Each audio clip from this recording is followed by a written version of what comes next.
Hi, I'm Mac McCarthy, and I help people with their breakups and relationships and limited beliefs and a lot of stuff. So we're going to get into it today. What is the best way to block my ex? Actually, I have over 1,000 videos on my YouTube channel right now dealing with breakups.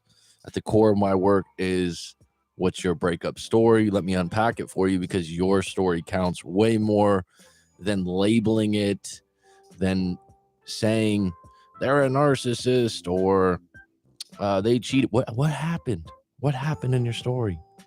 What's the problems? What's the issues? I can help you with that. Every story has an individual little bits and pieces and parts and intricacies that are your interpretation of your breakup. And guess what?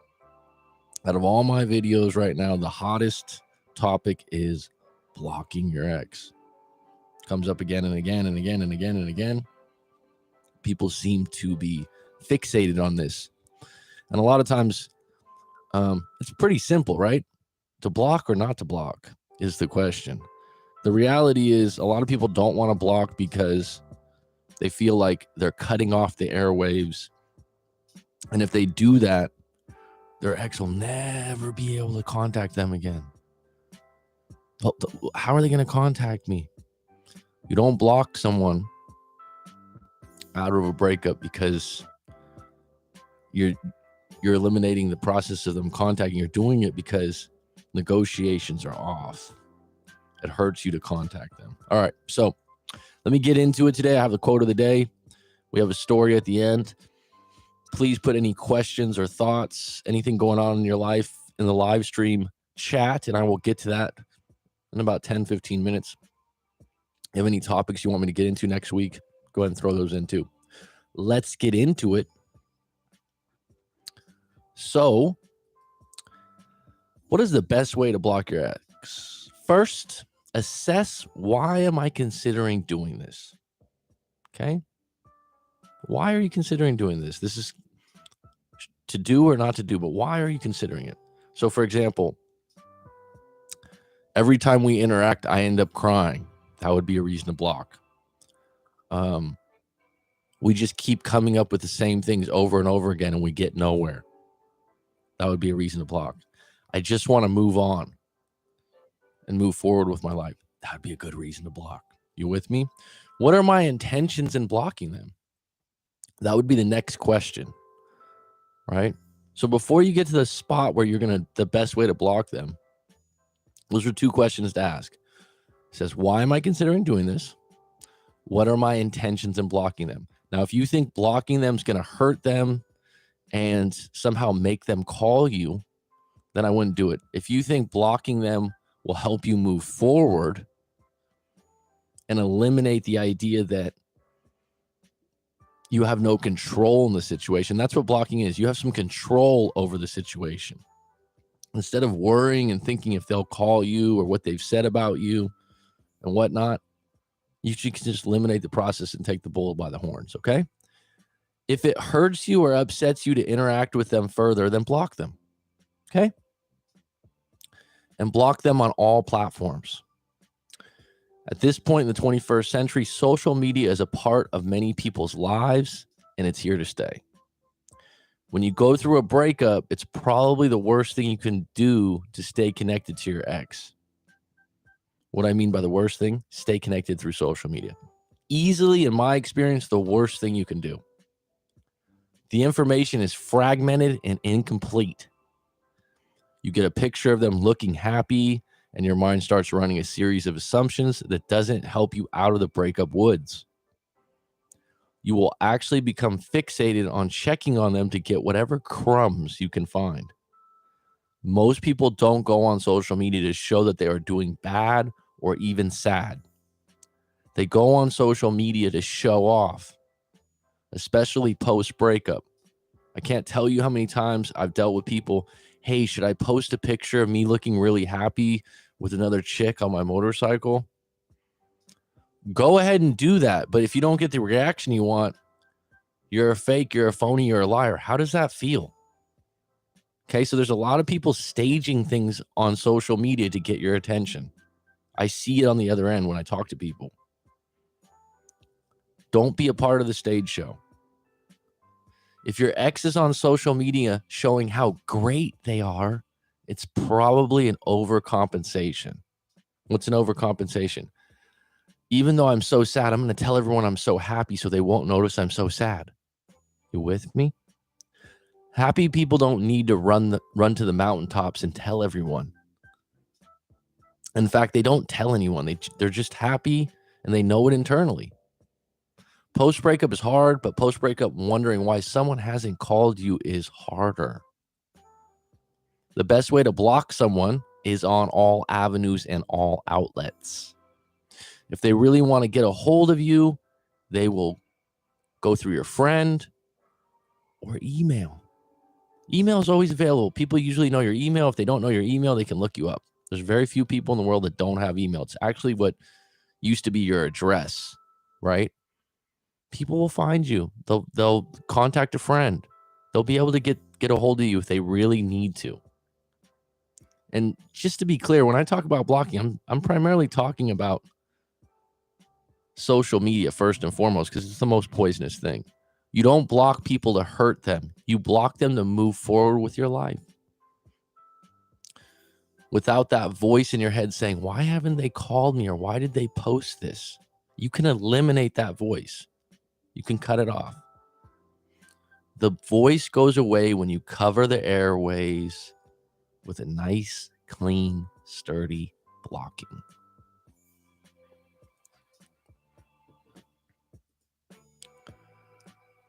So, like I said, if you have any comments in the chat, go ahead and throw them in there. Number one, blocking someone in the 80s or 90s would have been limited to just your phone number. That's it. Okay. And really, blocking a phone number probably wasn't done as much, because you could just not answer the call. Social media is a completely different ballgame. Seeing your ex on social media is absolute poison to a recovering broken heart.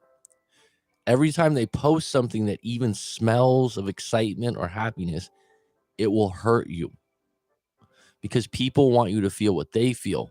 You're hurting, and they appear to not be hurting. They appear to be so happy, or so it appears. Assumptions will eat you alive. But even worse, hard evidence will break your kneecaps and ribs. Now, let me explain what I mean by that. So you're on social media. You're off and on. You haven't blocked them through social media, so you have access to their posts. They might even post something on your and tag you or whatever. Okay. So let's just say that you have one of those situations where they look so happy and it upsets you. Let's say you have one of those situations where you see them with some guy that you've never seen them with before, and you're kind of wondering if they're dating that person. So that's an assumption thing. Well, I know they're dating someone. But then there's the other part where possibly they really could be seeing someone else or dating someone else.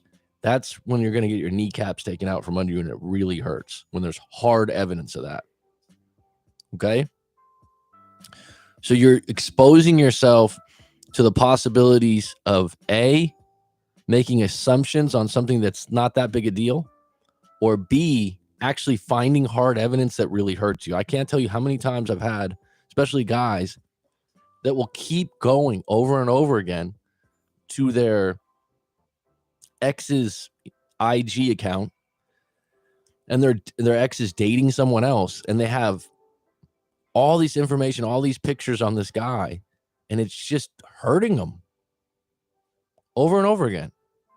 And they keep looking at it, and they feel like they have no power. Stop the bleeding. And like I said, if you think it's bad that they're happy and they feel like, they don't care about the breakup, wait till you get some hard evidence that they're kissing. I've had a client recently this last year. He just couldn't let it go. So he checks up on her, and she had a picture with another guy. They're at a mountaintop somewhere, overlooking the sea with a kiss, and it just crushed him down to ground zero. I mean, he went from recovering from a breakup a month out, being in no contact, to being worse than where he started, to being, she had this all planned. She had a guy lined up. She never loved me. She's a hoe. She's a slut. And it just went But the reality was, don't look her up. You guys are broken up. You don't want any of that information. Tell all your friends and family, I don't want any information on her. Because what happens is deep down in your head, that's still your girlfriend. So it feels like she's actually cheating in your face. Because subconsciously you're thinking, how could she do that to me? But she's already moved on. So stop the bleeding, block them, and don't look back. 2, what if they want to contact me? They can email you or call you. I've said this already. They can find your number on the internet, okay? Where there's a will, there's a way. They might even show up at your house. That's really old school, but it's possible. Okay, so this whole idea, if I block them on social media, they won't be able to contact. They'll find a way if they want to. Okay? Number 3, the best way to block an ex, go all the way. Don't leave one channel open. Well, I did leave Snapchat open because technically Snapchat is one of the, don't do that. I suggest you go all in on social media fast for a month. So this is, what's the best way to block your ex? This is the core of the answer to the question. Okay. Are you ready? Tell everyone, tell yourself, I'm going on a social media fast for a month. So you don't make it about your ex. You make it about, I'm just going to take away distractions and see if this helps out work, see how I feel about things, see if I have less anxiety. It's actually a really good thing to do outside of just a breakup, okay? Give a friend your password to change for your IG, for your Facebook, for whatever you have. And then a month later, get it back from them. And then you can decide if you want to do it for another month or if you want to get back on deck on your social media. Don't make it about your ex. Make it about being in a break from social media, which is good for you anyways. Correct me if I'm wrong. Number 4, if you block your ex, have some pride. Don't look them up on your family or friends' Instagram.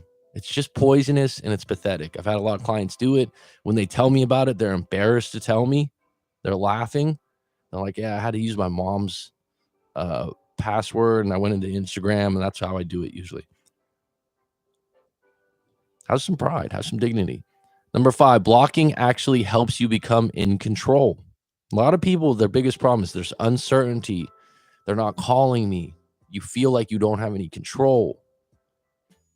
So blocking actually helps you go, I'm controlling the narrative right now. You aren't letting random pieces of info float your way. You're taking the bull by the balls and saying, I don't want to know anything about my ex because I'm moving forward. It's going cold turkey. If you were quitting smoking, you can't just bum cigarettes off your friend, right? If you're blocking your ex, you can't bum social media access off your friends, okay? Go all in. All right, I have a story on deck. We got 6 on deck. FP, you are so smart. I think so too. Thank you for the compliment. I will take it and put it in the back pocket and appreciate it. All right, story of the day. And if you have a story you want to send it in to writemac.com, WRITEMAC.com. I'll break it down in a live stream like this. Or if you want to book a live coaching session, fully unpack your breakup. If you don't find it useful or helpful, I will give you your money back. I just had a really good session yesterday with a client. And at the end, he goes, man, you should charge more. I said, well, thank you. I aim to over deliver. And now, as part of my coaching service, I actually do a couple different methods beyond just talking about your breakup. We do something called EFT, which is a tapping technique. I've talked about it before. It gets your feelings up. Like yesterday, I was talking to this guy. He started crying. He started getting emotional. That's actually a good thing when you're talking about things. You're getting your emotions up. It cleans you out. This EFT, emotional freedom technique, actually really works. I use it myself. It's a beautifully easy, simplistic way to release emotion and to accept your situation. And then I also close it out with a guided meditation. So that's just part of the deal now. So you're not just talking about breakups. We're actually doing a guided meditation, which is a form of hypnosis, which is every client I've had has come out of it and go, wow, that was incredible. Okay, so the story, Coach Mac. I'm here to tell you your breakup advice is the best. I just like you. Well, thank you. My boyfriend decided he was going to break up with me 3 weeks ago. He texted me, "It's over and I don't want you anymore." Wow, that's poetic. That was it. We've been together on and off for over 2 years. Well, right from the get-go, whenever someone tells me they've been together on and off, you've set up a narrative and a playbook in your relationship that says it's okay to break up because we know we're going to get back together. When you've had multiple breakups in a relationship, someone's using the breakup to win an argument. But what happens is you start thinking, oh, we'll just keep getting back together. And then one time happens and someone doesn't come back and it's a hard fall. That's not a healthy way to have a relationship, to just kind of like, well, we're on and off again in 2 years. That's bad. Someone's going to be left holding the bag. The relationship is not very strong. And like I said, someone's using the kneecaps, the farthest. If you're in an argument and someone goes, well, I'll just break up with you, and they use that every time, don't have a long relationship with that person. They're not negotiating properly. They're not compassionately organized in their thoughts. Okay. It's going to be a hell of a ride on a relationship like that. And someone on the other end is just going to constantly give in if they're paranoid about breaking up. So on and off again for over 2 years, it's already bad when you start that way. I'm 24 and he's 22. We actually have a baby together too. And he's a shit dad. Okay. So you got to accept that. If that's what's going on right now, you're on again, off again. At some point, you're probably going to say this might not work long term. So how are we going to make it work as not a couple? I don't think you're going to change that he's a shit dad, especially if that's a strong way to put it too. We've been semi-long distance for 9 months now, and goes away for his job out to sea. But I won't give more details on that. You don't have to. It's fine. One thing that comes to mind, if you really wanted to make this work, get a referee, maybe a couples counselor. That's an option. But if you're dug in that he's a shit dad and you're on again, off again, this is pretty much starts out pretty rickety. He just has to go away for long periods, but we talk daily. And honestly, we fight a lot only to make up 2 or 3 days after breaking up. So if this is the narrative, this isn't a good way to be in your early 20s with a kid. And if he goes away a lot and you're not missing each other, you're actually fighting when he goes away, this is not going to get better. It's probably going to get worse. I think we're kind of used to the makeup to breakup to makeup. It's like he's always trying to check me about who I'm hanging out with or if I'm partying with friends. Well, here's the thing. If you have a situation where he's out to sea and he's long distance a lot and he's paranoid or accusing you of things, it's not going to work. If you do long distance or someone has to go away for their job for 2 or 3 months, there has to be an ultimate level of trust or it just won't work. I've only cheated on him once. Okay. And that was in the beginning, like the first month we were together, and I didn't really take our relationship as serious. Okay. If that's the way you see it, that's okay. I'm curious, did you tell him? But that certainly would be better than doing it, when you were locked in or after the kid. But then I got pregnant about 3 months after we were officially together. So it sounds like you got pregnant pretty quickly after being together. So this is maybe what held you together. And I told him he had to man up now and marry me and take care of us. That's something I don't agree with. It takes 2 to tango.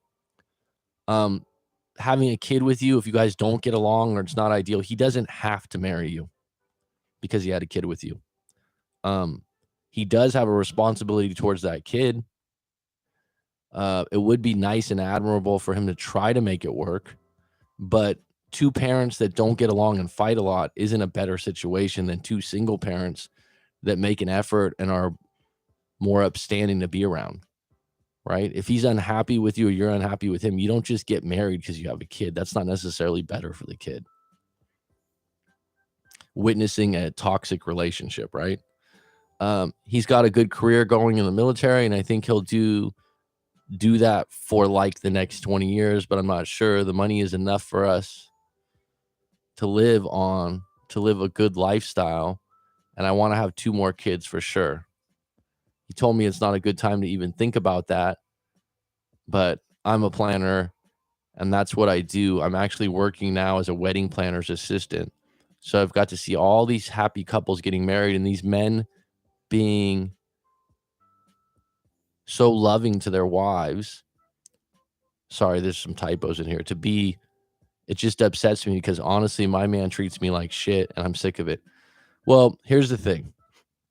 If you're a wedding planner and you think you're seeing everything, you, you don't know what's going on behind the scenes. You don't know if these couples are fighting, they're not getting along. So this idea that this facade that everything's rose petals and wine glasses in these relationships is just not true. Bottom line is you don't think this is a good man for you. He's not a good dad. Then you need to break up with him.